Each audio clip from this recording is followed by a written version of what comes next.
Last week, harsh financial sanctions and trade restrictions were put in place to punish Russia and cripple its economy. Among them, the banning of all Russian imports of oil, gas, and coal, as well as goods like vodka and caviar.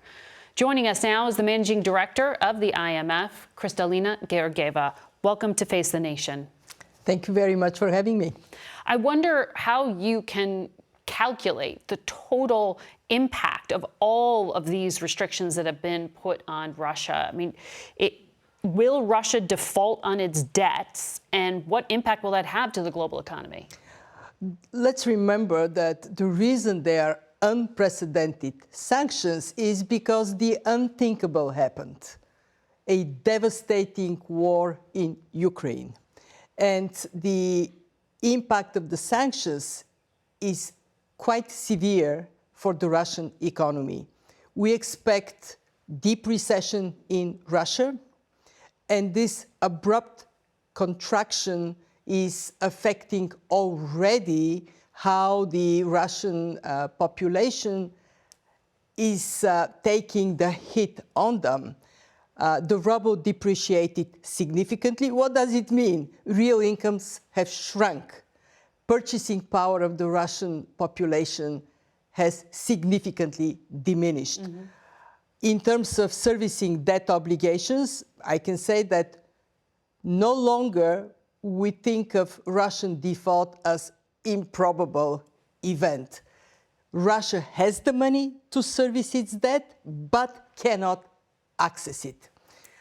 What I'm more concerned is that there are consequences that go beyond Ukraine and Russia. Right. I mean, you have said that the crisis in Ukraine could cause famine in Africa, for example. You look at the wheat imports and the price spikes there.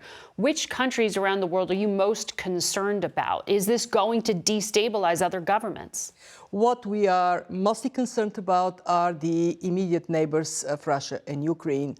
The Central Asian republics, the Caucasus, Moldova, because they have trade relations with both Russia and Ukraine, more than the rest of the world, and because of this outflow of people, refugee wave in Europe that is of the order of magnitude of what happened in the Second World War. Mm-hmm. So there, the impact is most significant.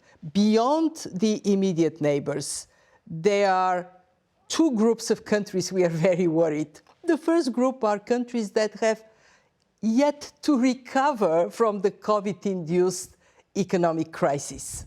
For them, this shock is particularly painful.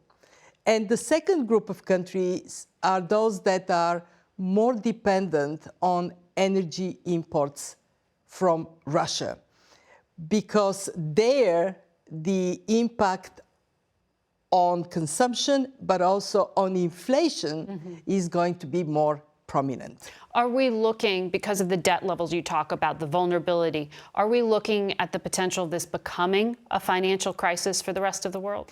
For now, no. When we look at the total exposure of banks to Russia, it is about $120 billion. Not negligent, but definitely not systemically relevant.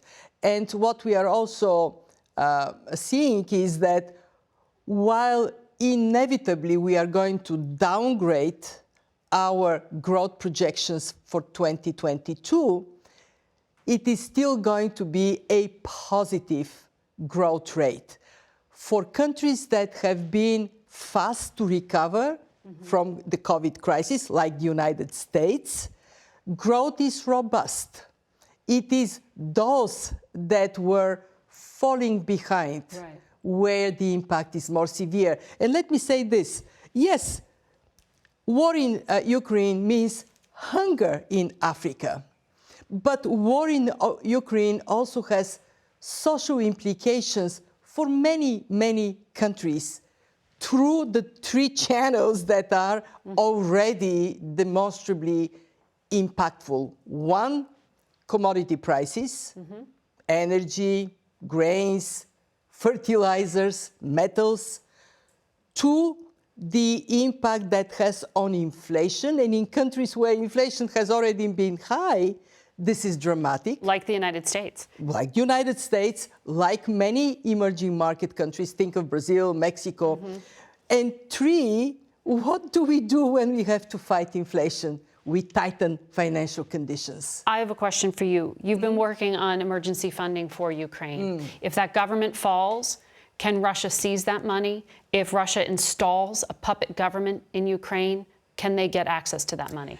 We are thinking of our interactions with Ukraine as being very productive.